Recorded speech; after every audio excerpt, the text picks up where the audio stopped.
हमारा SC ST OBC का जितना भी सांसद विधायक है, क्या वो बीजेपी में नहीं है? वो आवाज नहीं उठा सकता?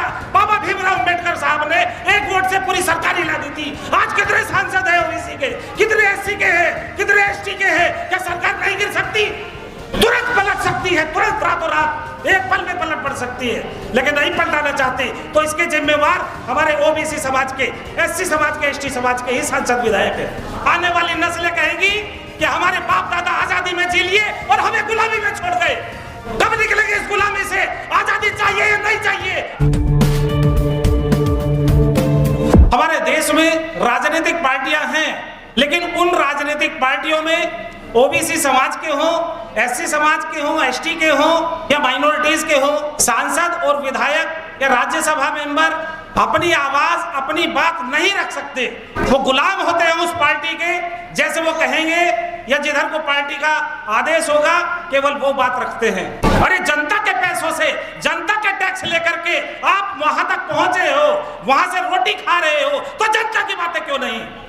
जनता तरस रही है अपने हक अधिकारों के लिए। न्याय नहीं है न्यायपालिका में, मजदूर का खून पसीना चूस रहे हैं। जब किसान मजदूर लोन लेता है और उससे नहीं चुकाया जाता तो उसके घरों पर बुलडोजर चला दिया जाता है या उनकी जमीनें एक्वायर कर ली जाती हैं। मुस्लिम समाज, चाहे कोई सी भी गवर्नमेंट हो, बिना मुसलमान के नाम लिए, बिना मुस्लिम के साथ और सहयोग के वो आगे ही नहीं बढ़ सकते। मैं लिख करके दे सकता हूँ। लेकिन जब बात करेंगे मुस्लिम को हक अधिकार की, तो वो उनको डंडे पीटने के, मिलने के अलावा कहीं कुछ नहीं मिलता, कोई सी भी सरकार हो। आज यूपी में तीसरे नंबर पे पूरे देश में ताकत बनाई गई मुस्लिमों की वजह से, समाजवादी सरकार। लेकिन जब समाजवादी सरकार में मुस्लिमों को सांसद विधायक बनाने की बात आती है, उनके हक अधिकार की बात आती है, तो आवाज नहीं उठती है। मुस्लिम क्षेत्रों में ही जहां उनकी आबादी है, तो एक समाजवादी परिवार के ही लोग उन्हीं क्षेत्रों से अपने परिवार में सांसद विधायक बना लेते हैं, लेकिन मुस्लिमों को जब सीट बंटवारे का नाम आता है तो जीरो। ऐसा क्यों? मैं पूछना चाहता हूं अपने समाज में कि ऐसी दोहरी विचारधारा क्यों भाई, जिसकी वजह से तुम्हारी पार्टी इतनी ऊपर गई? वरना बताइए मुझे कितना परसेंटेज है यादव समाज का?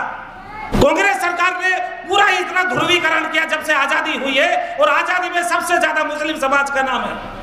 फांसी के तख्तों पर लटके हैं, पेड़ों पर लाशें मिली हैं। लेकिन आज चारों तरफ जिसको भी देखो, SC समाज हो, OBC समाज हो, कोई अलग से मारने वाला नहीं आता है। और वो भी OBC समाज से ही मुस्लिम कन्वर्ट है, SC से कन्वर्ट है, ST से कन्वर्ट है। 1956 में पंडित जवाहरलाल नेहरू ने जो हक अधिकार मुस्लिम कन्वर्ट हुए SC ST से, उनको ही खत्म कर दिया कि इनको हक अधिकार नहीं मिलेगा।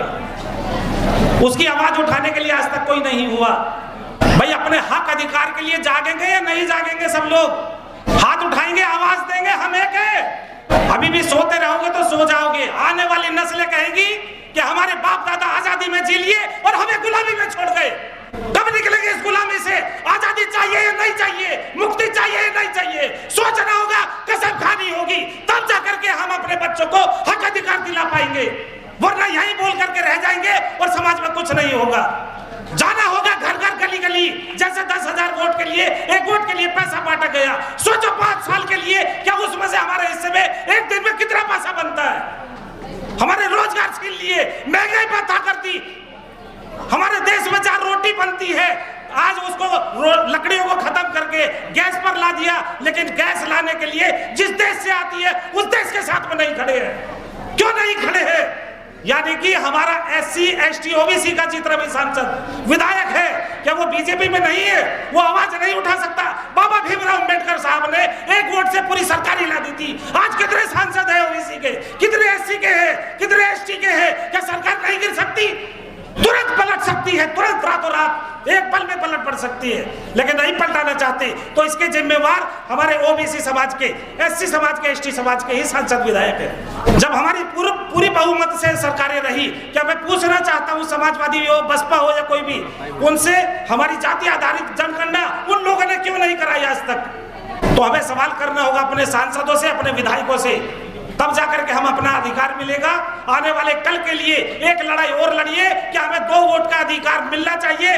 SC को और ST को हजारों सालों से हम दबे कुचले हैं। मुस्लिमों को जितनी संख्या है उसके अनुसार पे उनकी सीटों पर आरक्षण मिलना चाहिए कि वो भी सांसद विधायक में संख्या के अनुपात में पहुंच सके।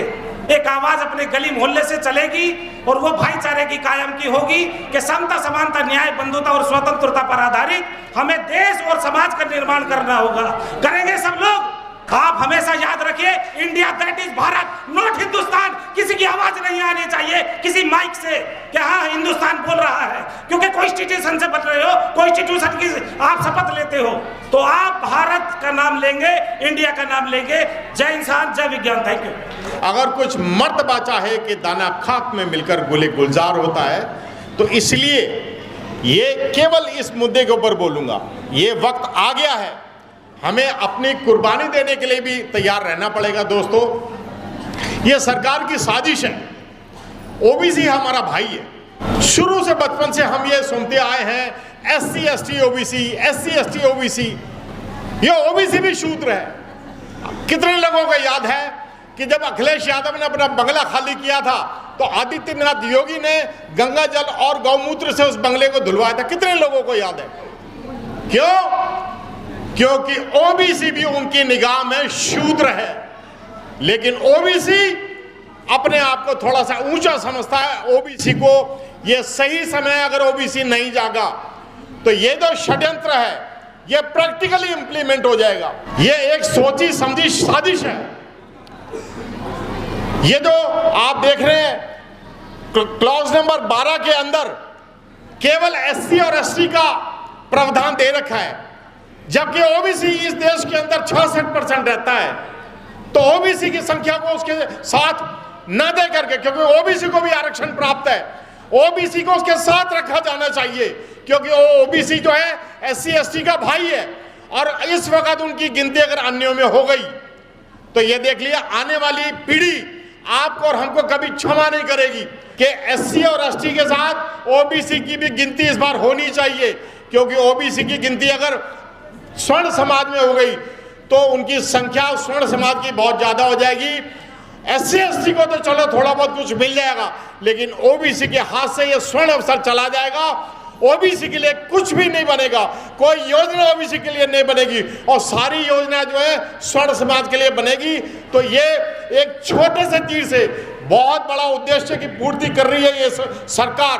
तो आपको चेत जाना चाहिए। तो हमारा ओबीसी भाई है, अगर ओबीसी भाइयों के लिए हमें अपना खून भी बहाना पड़ेगा तो हम एससी एसटी के लोग पीछे हटने वाले नहीं है। ये इस मंच के माध्यम से मैं आपको बताना चाहता हूँ कि जमीर जिंदा रख, जो हम एससी एसटी के लोग हैं, जमीर को जिंदा रखो। ये मौका है सरकार को चेताने का कि जमीर जिंदा रख और कबीर जिंदा रख, और जिंदगी में सुल्तान बन जाए तो दिल में फकीर जिंदा रख, और हौसले के तरकश में उम्मीद का वो तीर भी रख कि जिंदगी में सब कुछ हारा लेकिन जीतने की उम्मीद जिंदा रख, जीतने की उम्मीद जिंदा रख। नमो बुद्धाय। जय भीम, जय भारत।